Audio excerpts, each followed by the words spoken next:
Blessed Wednesday morning po sa bawat isa. Good morning, good morning, good morning. Tayo ay nandito pa rin no, sa ating um, first week ng January 2026. Ayan. Tayo ay gaganap ng ating morning devotion. Ayan. So, mapagpalang umaga sa bawat isa. Bago tayo magsimula, tayo po ay yumuko at manalangin. Ama naming Diyos na makapangyarihan sa lahat, maraming salamat po sa araw na ito, sa umagang ito, Panginoon, at sa panibagong kalakasan na taglay ng bawat isa. Maraming salamat, Panginoon, sa pagkakataon na ito na muli kami ay magbubulay-bulay sa iyong banal na salita. Kasyahan mo po nawa kami, Panginoon, ng iyong banal na spirito.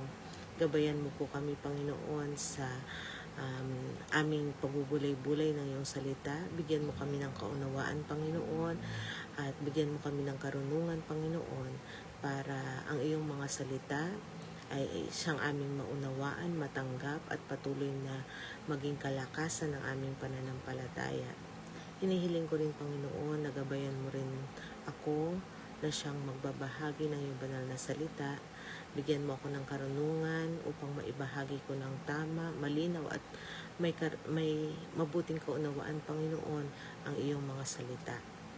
Dinadalangin ko rin, Panginoon, na patuloy mong ingatan ang buhay ng bawat isa, lahat ng mga nakakasama namin online, mga nanonood ng replay ng live na ito, na ikaw po nawa ang patuloy na mag-ingat sa kanilang mga buhay at gayon din sa buhay ng mga mahal namin, Panginoon, at ano man ang kanilang ginagawa, tulungan mo na nawa sa susunod na pagkakataon ay makasama namin sila sa ganitong gawain. Haplusin mo rin, Panginoon, ang mga anak mo, ang mga mahal namin sa buhay, ang mga kapatiran na dumaraan sa mga pagsubok at mga pagkakasakit. Patuloy mo po silang haplusin, pagalingin, Panginoon, at bigyan ng katagumpayan sa mga pagsubok na kanilang pinagdaraanan. At Ama, patuloy mo pong linisin ang aming puso't isipan at gawin kaming katanggap-tanggap sa iyong harapan. At ang lahat ng ito'y dinadalangin namin sa matamis na pangalan ni Jesus. Amen. Ayan. Amen. A blessed morning po. A blessed morning kay Auntie Paz, no? At gayon din sa aking anak, no? Check pa natin. Ayan. Mapagpalang umaga sa inyo at sa lahat ng kasama ninyo sa inyong mga tahanan. Napakaganda yung naumpisahan natin, no, na series, no, nitong ating morning devotion, no. It's about yung mga nais nating taglayin o harapin, no, taglayin sa ating buhay ngayong bagong taon. Ayan, di ba, nung January 1, kung maalala nyo, no, ang topic natin is sowing seeds of righteousness in the new year, no? Kung saan yung teksto ng Hosea ang ating pinagbatayan, no? Hosea, ano ba 'yon? Hosea 10:12, no? Tapos the following day, no, yung January 2 natin, unshakable faith for the new year. Yan. So ini-equip tayo, no, na mga salita ng ating Panginoong Diyos, no, para dito sa bagong taon na ating hinaharap, no. And yung ating pinagbatayan din ay Hebrews 11:1. Ayan. At sa umpisa nitong week na to, no, nung Monday, ang ating naging topic is the power of prayer. Naalala ko, no, ngayon ay Wednesday at ito ay first Wednesday of the year. At later, meron tayong prayer meeting. Ayan. So, huwag niyo pong kalimutang mag-attend, no, sa ating midweek para sa ating prayer meeting. No? Napakahalaga, lalo na nung napag-aralan natin, no, na may power, no, unlocking God's blessing in the new year. Yan yung tinapik natin no Monday, no, sa Bible verse ng Matthew 7:7-11. And kahapon, no, Ang ating topic is having a clean heart. Yan. Sa aklat ng Psalms, no? Sa sulat ni Haring David. Napakaganda, no? Having a clean heart. So, ito yung mga magandang, no? Magandang, talagang mapagbulay-bulayan natin. At ngayong araw na ito, no, isang magandang topic ulit, no, itong ating pagbubulay-bulayan, no. Ang title nito is Living a Life of Wisdom in the New Year. So, kailangan natin ito, no. Hindi lang ngayong year na to, sa bawat oras, minuto, segundo ng ating buhay, no. Kailangan natin ang wisdom na ang wisdom mula sa ating Panginoong Diyos. At ang teksto na ating pagbabatayan ay matatagpuan natin sa James chapter 1 verse 5. Ayan, babasahin ko po sa English, no? James chapter 1 verse 5. Sabi niya, if any of you lacks wisdom, you should ask God, who gives generously to all without finding fault, and it will be given to you. Napakaganda, no? Basbasan nawa, no? Ang pagkabasa ng banal na kasulatan. Napakagandang pagbulay-bulayan natin. Teka, basahin din natin sa James. Hindi ko na kanina. Hindi ko nabuklat kanina, no? Basahin natin sa Tagalog. Aklat ni Santiago. Ayan, teka lang ha.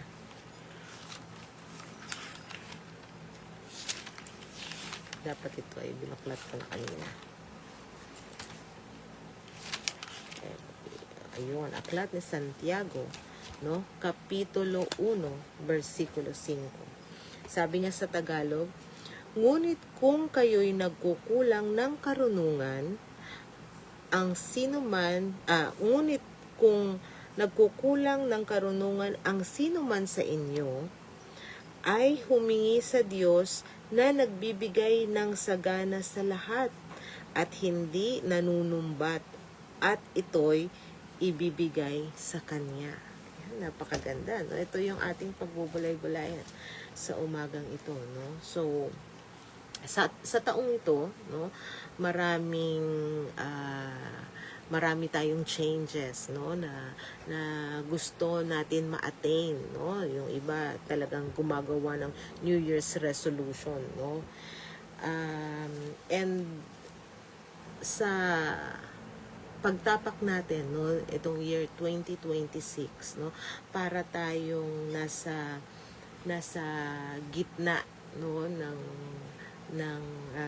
malawak, no, malawak at malawak na mapa, no, parang gano'n, no, parang ang dami mong pwedeng gawin, ang dami mong pwedeng isipin, ang dami mong pwedeng umpisahan. Yan, no. So sabi nga dito, no, sa ating morning devotion, moving into a new year often feels like standing at the edge of a vast, yan, no, para ka raw nakatayo, no, sa napakalawak, no, vast uncharted map, no. So hindi mo alam kung saan ka tutungo, no. We have goals, no, we have dreams and resolutions, but we rarely, no, have the full picture of how to navigate the challenge ahead, no? So napakarami nating pwedeng isipin, pwedeng gawin, ang dami nating pwedeng iplano, no? Pero hindi natin alam kung paano natin ina-navigate ito, paano natin uumpisahan, paano natin pagpaplanuhan, paano natin gagawin, no? Kasi hindi natin alam kung ano yung future, no? Yung iba nga, which is ayaw ng Panginoon, no? Yung iba na kikinig sa mga fortune telling, no? Yung mga New Year, ano bang tawag doon? Yung mga hula sa taon, yung mga ganon, no? Nung nakaraan nanonood kami nitong Jessica Soho, no? Tapos may segment siya doon, mga ano ba yon, yung mga prediction, no? Ang papangit ng mga prediction, no? Merong babagsak na eroplano, ganyan. Merong babalik daw yung pandemic. So, napakadaming, sabi ko, kaya ayaw ni Lord, no? Na nakikinig ka sa ganyan. Kasi, inuunahan mo, hindi mo naman alam talaga kung ano ang plano ng Panginoong Diyos, no? Hindi mo naman talaga alam kung ano mangyayari. Si Lord lang talaga yung nakakakita. So, sa atin ng mga Kristiyano, no, gusto natin mag-umpisa, gusto natin gumawa ng tama, gusto natin mag-move forward, no? Marami tayong naiisip na mga plano, ganyan. Pero ang totoo nun, hindi natin alam kung paano natin gagawin, sisimulan, ina-navigate, no? So, good news, ito yung good news sa ating pag-aaral, no, sa umagang ito, sa ating morning devotion, no. The good news is that we aren't expected to figure out on our own, no. So hindi natin kailangan itong alamin, no, sa sarili lang natin, no. We have the Bible, ang salita ng ating Panginoong Diyos, no. So here is one lesson in our devotion, no, that how we can attain, no, a life of wisdom, or how to live a life of wisdom, no. So dito kailangan natin ng wisdom, no, sa pagpaplano, sa tahak natin sa ating mga pangarap, no, sa pag-build natin ng mga dreams natin, no. Kailangan natin dito yung wisdom, no. At ang wisdom, nagmumula lang ito sa Panginoong Diyos. Ma-attain lang natin ito, no, sa pamamagitan niya. Kaya dito, magkaroon muna tayo ng reflection dito sa ating Bible verse, no. Teka, meron tayong isa pang kasama. A blessed morning kay inaanak Jonel. Ayan. At sa lahat ng mga kasama mo sa iyong tahanan. No? Yan nga. Yung ating teksto, no, sa James chapter 1 verse 5. No? If any one of you lacks wisdom. So, number 1, no, pansinin natin dito. Noong unang panahon kasi, or kahit sa Bible, no, sa Bible, ano ba ang wisdom, no? Hindi ito tungkol sa alam mo lahat ng bagay, hindi ganoon, no? Hindi 'yun ang ibig sabihin ng wisdom, no? It was about the skill of living, no? It was about practical ability to make choices that honor and lead to a fruitful life. Ang ibig sabihin, ang wisdom kasi, hindi ito yung matalino ka, no? Na alam mo lahat ng bagay. Kundi, ito ay yung kakayahan mo na mamuhay ka ng tama at kaaya-aya sa ating Panginoong Diyos, no? Yung ability ng sabi niya nga rito, yung practical living to make choices, no, yung mga pagpili natin, no, na nagli-lead sa atin sa mabungang buhay, no, na that pleases God, no, yung mabuti sa paningin ng ating Panginoong Diyos, no. So eto dito sa ating Bible verse, sa ating teksto, meron tayong 3 bagay, no, na mapag-aaralan. Number 1, no, yung admittance o yung pag-admit mo. Admittance is the first step, no. So yung tanggapin mo, admit, yan. Tanggapin mo na meron kang kakulangan.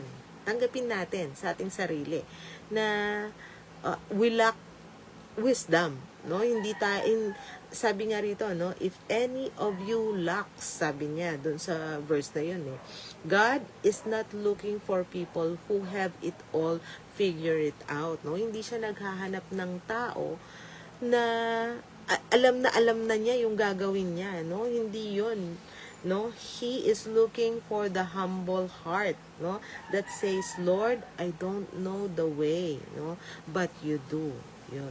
So, yung acceptance kasi natin na alam natin yung ating limitation, alam natin yung mga bagay na hindi natin kayang gawin, pero alam natin na si Lord lang yung may kaya. No? It humbles us, no? Kaya dito sa verse na ito, no, pinapaalala sa atin, no, na kailangan nating tanggapin na tanging si Lord lang yung makakapagbigay nitong karunungan na ito na kailangan natin, no, sa ating buhay. Sa totoo lang yung maraming tao, no, mababasa mo sa social media, ang gagaling nila pagdating sa mga verse, sa mga Bible verse, no, and still nahuhulog pa rin sa temptation, no, sa kasalanan, no, nagkakamali pa din, no. Kumbaga, namamali pa rin sila ng mga choices sa buhay. Pero alam nila ang salita ng Panginoong Diyos. So, hindi ibig sabihin nun na alam mo yung magaling kang mag-memorize ng mga Bible verses. Hindi ibig sabihin nun na wise ka na or full of wisdom ka na. No? So, kailangan, etong wisdom na ito, hinihingi natin sa ating Panginoong Diyos para tulungan tayo, no, na pumili ng tamang daan, tamang desisyon sa ating buhay. Sabi niya sa number 2, so yung number 1 is admittance is the first step, no? So number 2, a generous giver. Ayan. Ito ang ating Panginoong Diyos. He's a generous giver, no? Dito nga sa ating verse, no, God doesn't hoard. Dito sa ating verse, no, sabi niya, if anyone lacks of you yung wisdom, sabi niya, you should ask God who gives generously to all, no? So, alam natin generous ang ating Panginoong Diyos, no? He doesn't hoard wisdom. Ano ba yung hoard? Yung hoarding, yung 'di ba? Naano ko yan sa mga nagbi-business no? Ang ginagawa nila para mapataas nila yung presyo ng isang bagay. Kunyari, nagbebenta sila ng bigas, no? Para mapataas nila yung presyo ng bigas. Ang gagawin nila habang mura pa, bibili na yan ng marami. Ayan. Tapos, i-stock nila yan, no? Tapos, hihintayin nilang kumonte yung supply ng bigas. Tapos, tataas ngayon yung presyo kasi ang konti lang yung supply Tapos, at saka ngayon nila ibebenta pagka mataas na yung presyo. Ganun yung mga yung hoarding, ano? Kumbaga ay parang hinihintay niya maka-gain muna siya, no? Ang ating Panginoong Diyos, no, hindi siya ganoon, no? Na sige, i-wait ko lang muna to na talagang lugmok na siya bago ko ibibigay. Hindi ganoon ang ating Panginoong Diyos, no? God doesn't hoard, no, wisdom or give it in a small stingy portion or inuunti-unti niya. Ito lang muna. Yan muna para matikman mo yung wisdom. Hindi ganoon ang ating Panginoong Diyos, no? He gives generously, no? He is more eager, no, to give you direction than you are to receive it. Gustong-gusto ng ating Panginoong Diyos na ibigay ito sa atin. Gustong-gusto niya na ang bawat isa sa atin magtaglay nitong karunungan, no? Gusto niya na ang lahat ng pipiliin natin sa buhay natin ay yung tama, yung mabuti, no? Gusto niyang mapapunta tayo sa mabuti. Ibinigay niya nga ang kanyang bugtong na anak, ang ating Panginoong Jesus, no? Sino sa inyo na mga magulang ang kayang gawin niya, no? Ayaw nga natin na masaktan yung ating anak, no? Pero ginawa ng ating Panginoong Diyos yung isakripisyo, no? Yung kanyang bugtong na anak para sa bawat isa sa atin. No? Gusto niya ibigay yung lahat ng the best sa atin. Gusto niya ibigay sa atin yung kaligtasan. No? Gusto niya tayo maligtas. Gusto niya tayo mapunta sa mabuti. Yan. So, God is a generous giver. Ayan. So, number 3, no, yung last, dun sa tatlong bagay na papag-aralan natin dito sa verse, no, natin is no string attached. Ano ba yung no string attached, no? So, the text says, He gives without finding fault, no? So, no string attached, yung parang, sige, ibibigay ko lang to sa'yo pagka ganito, ganyan, ganun. So, no string attached, no? He won't scold you for not knowing better or for the mistakes you made last year, no? So, hindi niya sasabihin sa'yo na, kasi, bad ka last year, wala kang wisdom ngayon. So, hindi ganun ang ating Panginoong Diyos, no? He simply welcomes the request. So, pag hiningi mo sa Kanya yung wisdom, ibibigay niya ito sa iyo, no? Without finding fault, no? Hindi Kanya hinahanapan ng maling nagawa mo. Gusto niya maitama mo. Gusto niya mai-correct mo. Kung ano man yung past mistakes mo, ano man yung mga naging pagkukulang mo, pagkakamali, gusto ng Panginoong Diyos maituwid mo ang iyong sarili. Ayan. Napakabuti ng ating Panginoong Diyos, no? So, itong Bible verse na ito yung napakagandang panghawakan natin, no? Dito sa ating sa taong ito, no, 2026, no. So, to live a life of wisdom, we must also understand where it begins and how it protects us. Ayan. So, yung starting point natin, saan ba, no? Paano ba? So, sa Proverbs chapter 9, verse 10, sabi, the fear of the Lord is the beginning of wisdom, and the knowledge of the Holy One is understanding. Dapat andoon yung fear of the Lord dito, hindi yung parang takot na takot ka na ayaw mo lumapit sa Kanya. No? Hindi yung gano'n, no? Yung takot ka magkasala, takot ka na magalit sa yung Panginoong Diyos. Parang, di ba ikaw, no? Kung ikaw ay nasa isang palasyo, nakatira ka sa isang palasyo, at yung hari, no, ay tinawag ka, no? Syempre gusto mo maingat ka, di ba? Sa paglakad mo, pag-greet mo, gusto mong matuwa siya sa'yo. So, yung ganong klaseng fear, no? Yung ganong klaseng fear yung binabanggit dito. The fear of the Lord is the beginning of wisdom. So, andoon yung paggalang mo sa Kanya. Andoon yung pagnanais mo na mapalapit ka sa Kanya. So, habang ninanais mo na mapalapit ka sa Kanya, syempre gusto mong malaman yung Kanyang mga salita.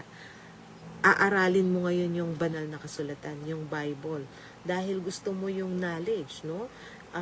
Yung knowledge of the Holy One, no?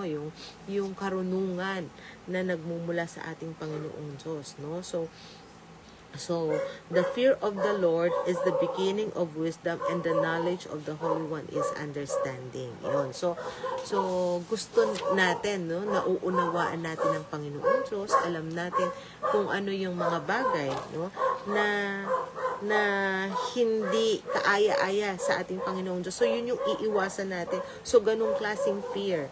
And when we have that kind of fear, no, it brings wisdom, no. Syempre, sasaliksikin natin ang salita ng ating Panginoong Diyos na siyang nagpupuno, no, nagbibigay sa atin ng karunungan. Okay, so when we have this wisdom, no, we put God in the center of our life, no. So kung andoon yung fear natin sa ating Panginoong Diyos, no, andoon yung ating pagnanais na mapalapit sa Kanya, ang gagawin natin is nilalagay natin siya sa sentro ng ating buhay, no?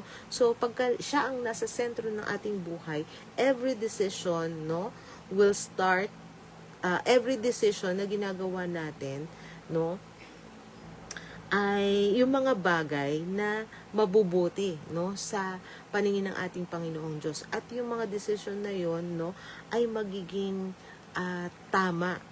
Yung decision na ating gagawin, yun yung mga tamang decision, yun yung magagawa natin. Kasi si Lord ang nasa gitna eh. I-consider natin lahat kung ano yung mga bagay na mabuti sa paningin ng ating Panginoong Diyos. So yung mga desisyon natin, nagiging tama siya, nagiging mabuti. And therefore, napupunta rin tayo sa mabuting kalagayan. Yan. Okay?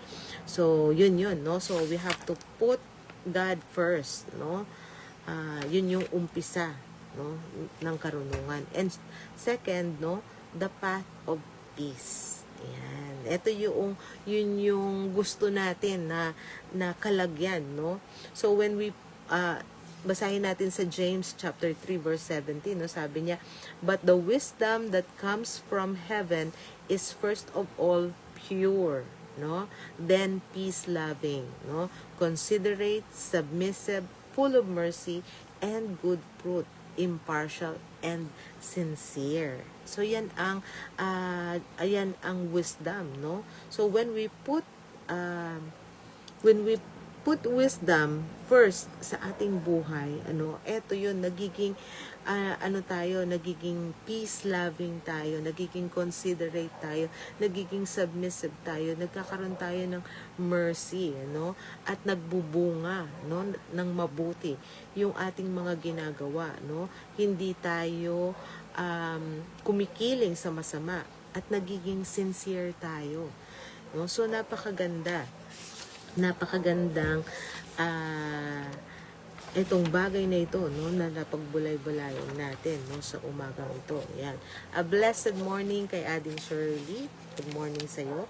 So, recap lang, So, itong living a life of wisdom in the new year. Ito yung ating topic ngayon. At yung teksto natin sa James chapter 1 verse 5, if any of you lacks wisdom, you should ask God, who gives generously to all without finding fault, and it will be given to you. Ayan. At doon sa Bible verse natin na yan, 3 things, ang ating natutunan, So, number 1, admittance is the first step, Yung i-accept natin na we lack wisdom, Hindi naghahanap, God is not looking for people who have it all figure it out, Hindi yung taong feeling niya alam niya na lahat ng bagay, Kundi yung taong humble, Na alam niya nagkukulang siya sa karunungan. Ayan. So yung lumalapit sa Panginoong Diyos na sinasabi niya, Lord, I don't know the way, but you do. Ayan. So ito, ito yung nagsisik talaga ng karunungan. Ito yung mahanap ng wisdom. Ayan. And ang ating Panginoong Diyos, He is a generous giver. Yun yung number 2, So, God doesn't hoard wisdom or give it out in small, stingy portion. He gives generously, and He is more eager to give you directions than you are to receive it. Yan. So, tatandaan natin that our God is a generous giver, Hindi paunti-unti yung binibigay niya. Pagka humiling ka sa Kanya, ibibigay niya, lahat ng kailangan mo, lahat ng wisdom, na kailangan mo sa iyong buhay.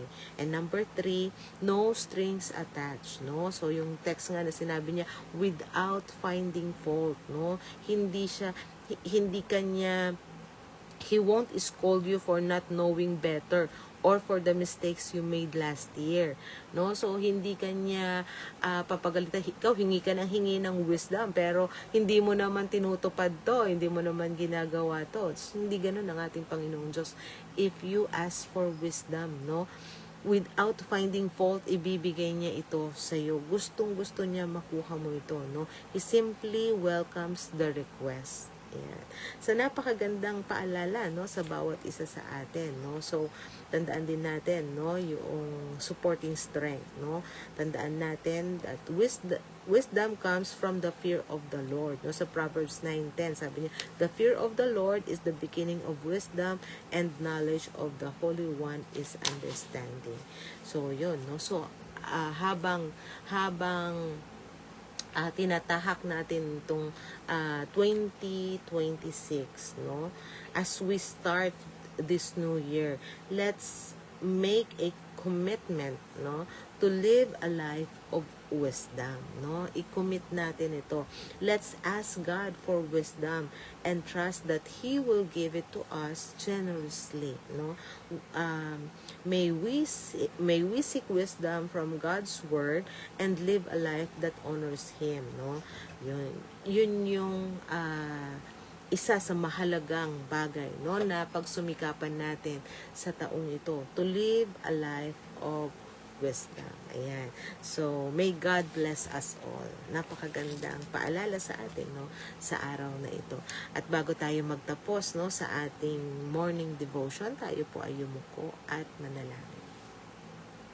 Ama naming Diyos na makapangyarihan sa lahat, maraming salamat po sa iyong mga salita, sa mga napag-aralan namin, Panginoon, sa kahalagahan, Panginoon, ng karunungan na nagmumula sa iyo, Panginoon. Tulungan mo ng bawat isa sa amin, Panginoon, ay mamuhay ng may karunungan buhat sa iyo. Tulungan mo na ikaw ang laging sentro sa aming buhay, at tulungan mo, Panginoon, na lagi naming asamin na mapapurihan ka sa lahat ng aming ginagawa. Tulungan mo, Panginoon, na patuloy kaming magkaroon ng pag-ibig sa aming kapwa. Tulungan mo na manatili ang mercy o ang habag namin, no, sa aming kapwa. Tulungan mo, Panginoon, na patuloy naming taglayin ang kaunawaan sa iyong mga salita, ang pagiging submissive, Panginoon, at pagsunod sa iyong mga utos. At tulungan mo, Panginoon, na lagi kang mapapurihan sa lahat ng aming mga ginagawa. I-bless mo po ang araw na ito at ang lahat ng aming gagawin sa buong maghapon na ito, at lagi mo po nawa kaming gawing karapat-dapat sa napakadami mo pong biyaya at pagpapala sa amin. At muli ang lahat ng ito dinadalangin namin sa matamis na pangalan ni Jesus. Amen. A blessed morning po ulit sa bawat isa, and see you later sa ating evening devotion. And don't forget po, today is the first Wednesday of the year. Tama ba ako? Yes, first Wednesday of the year. And ang bawat isa po sa atin ay mag-attend, no, para sa ating prayer meeting. Napakahalaga. Ayan. So muli, see you later. Take care.